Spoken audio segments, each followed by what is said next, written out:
Good morning students. In today's class we are going to learn about how to design an FIR filter. Okay. Initially you studied about IAR filters, which is an infinite impulse response filter, and these are the two different types of digital filters that is IAR and FIR filters. So in IAR filters it was designed to give a desired frequency response without caring for the phase response. So that is the main disadvantage of the IAR filters. And in many applications, if you see with respect to the DSP processor, a linear phase will be required throughout the passband in order to prevent the shape of the given signal in the passband. So these IAR filters can be converted into FIR filters so that it exhibits center symmetry, as well as it will have the linear phase, which is the special characteristics of the FIR filter. And this is possible if the IAR frequency response is allowed to pass through a window such as Hanning window, Hamming window, Bartlett window and Blackman window, so that we'll be getting a finite impulse response. Even we'll be having a linear phase, as well as it will be having the linear phase characteristics also. Okay. And let us design a symmetric and antisymmetric FIR filter here. So suppose you have a impulse response h of n, okay, for a discrete time filter, and if it represents a finite impulse response filter, it should have linear phase. That is, h of n must have a finite duration n, and it should be either symmetric or antisymmetric about the midpoint. Okay, so for symmetric, you can write the condition mathematically as h of n is equal to h of n minus 1 minus n.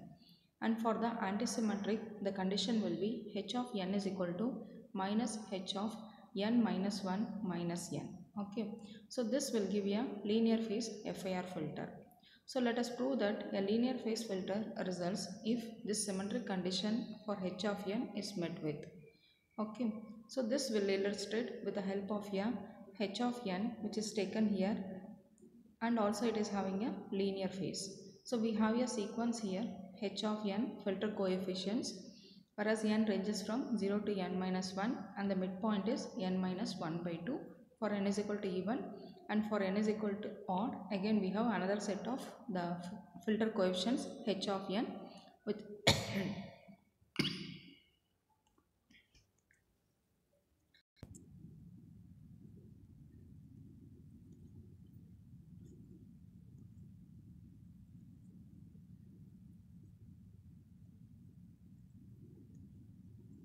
so we have segregated the sequences. We have taken the sequences n is equal to even and odd, two set of samples. So for that I am going to derive what is the frequency response of the filter. Okay, so here let us take the Z transform of the causal finite duration sequence h of n, which begins with n is equal to 0 to n minus 1. We can write as the Z transform as h of z is equal to summation n is equal to 0 to n minus 1 h of n z power of minus n. So now I am going to segregate this as two summations.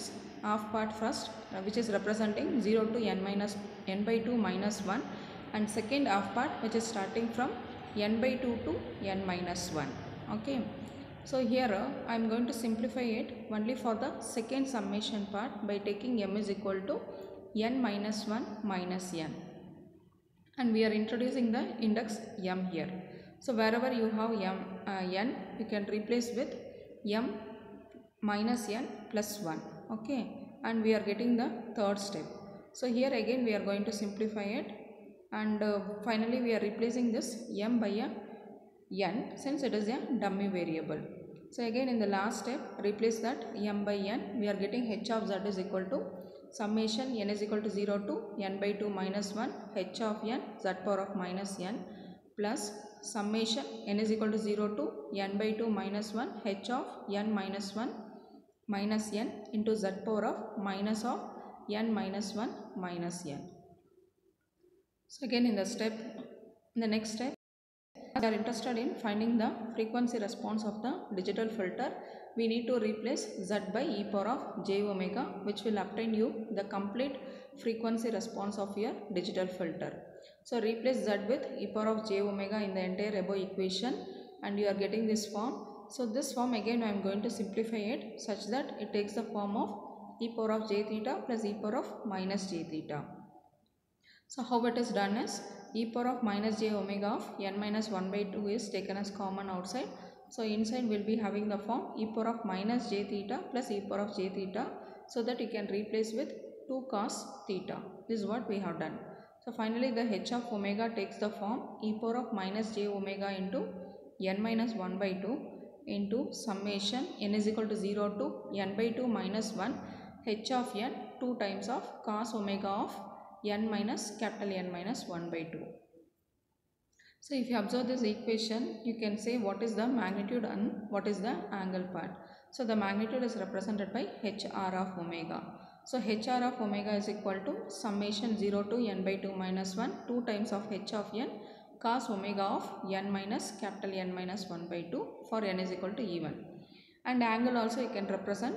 So theta of omega is equal to minus omega of n minus 1 by 2 provided HR of omega is greater than 0. And if it is less than 0, it is minus omega into n minus 1 by 2 plus pi. So this is the derivation part for n is equal to even. In the same way you can do it for n is equal to odd also. Okay. So again we'll start with taking the z transform of the h of n samples what we have taken here. So we have for n is equal to odd, we have some set of h of n coefficients.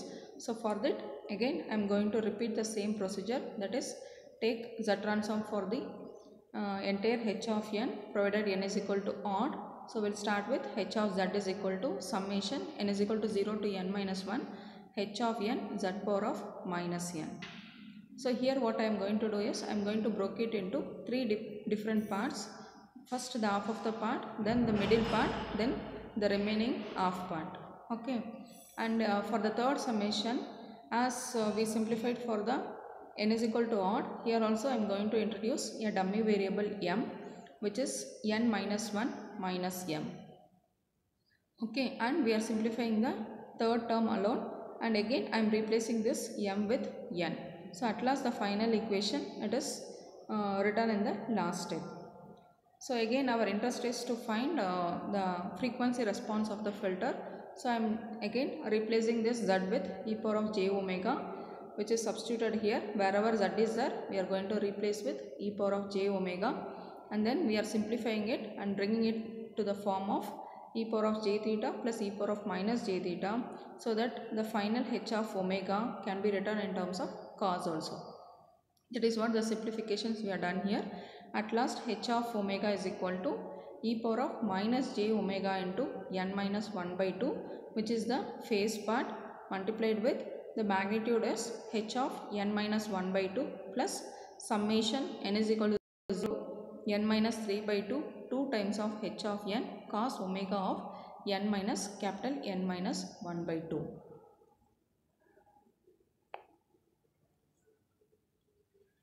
So from that final equation we will be able to write what is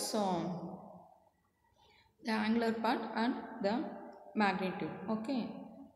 So the magnitude is represented by HR of omega is equal to h of n minus 1 by 2 summation plus summation n is equal to 0 to n minus 3 by 2 2 times of h of n cos omega of n minus capital N minus 1 by 2 for n is equal to odd. And whereas the angle is theta of omega, as we are seeing the angle is minus omega of n minus 1 by 2 for HR of omega greater than 0, and if it is less than 0 it is minus omega into n minus 1 by 2 plus pi. And I have taken 2 different equations, that is the which represents the phase part, and if you observe these 2 equations 1 and 2, that is the phase equation, it is same whether n is going to be even or an odd number. And also these equations if you observe, it reveals that theta of omega is going to be a linear one, and also where the symmetric condition is also satisfied, that is h of n is equal to h of n minus 1 minus n is also met with. So this is about the derivation part of the FIR filters for a symmetric FIR filter for n is equal to even and as well as n is equal to odd. Okay, thanks for listening. Let us continue in the next class. Thank you.